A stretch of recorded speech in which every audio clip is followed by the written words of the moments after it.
আমরা এই দুইজন সূর্য সন্তান যে মিশিগান থেকে প্রতিষ্ঠিত হয়েছেন, মিশিগান থেকে এলিম ভাই, যদিও আমরা গোলাপগঞ্জে আর ভবিষ্যতে আমি একজন ওনার নির্বাচনী এলাকা গোলাপগঞ্জে।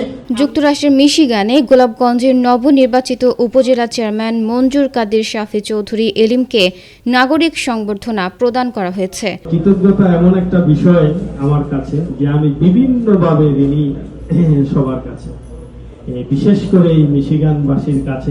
গত 8 জুন সন্ধ্যায় রাজ্যের হ্যামট্রাম্যাক সিটির আলাদিন রেস্টুরেন্টে মিশিগান প্রবাসীদের উদ্যোগে এই অনুষ্ঠানের আয়োজন করা হয়।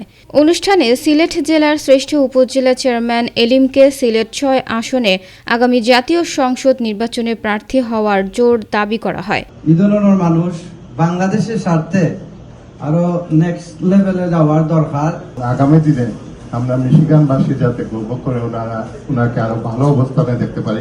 বকুল তালুকদার ও সাব্বির খানের সঞ্চালনায় অনুষ্ঠানে বক্তব্য রাখেন শাহ খালিস মিনার, লয়েস উদ্দিন, আব্দুস শাকুর খান মাখন, খোকন চৌধুরী, কাজী মিয়া, নুরুল আমিন মানিক সহ আরো অনেকে। আমাদের মুখ উজ্জ্বল করুন।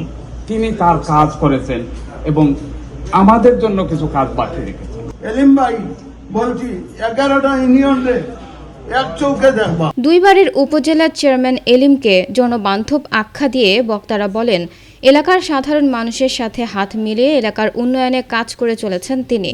তার কর্ম পরিকল্পনার কারণে অল্প সময়ে সাধারণ মানুষের নজর কাড়তে সক্ষম হওয়ায় তিনি আবারও নির্বাচিত হয়েছেন। জনগণ যে কারণে আমাকে নির্বাচিত করেছে সেটা থেকে তারা উপকৃত হবে। জনপ্রত্যাশা পূরণে এগিয়ে থাকা উপজেলা চেয়ারম্যান এলিমকে সিলেট 6 আসন থেকে জাতীয় সংসদ নির্বাচনে অংশ নেয়ার দাবি তোলা হয়।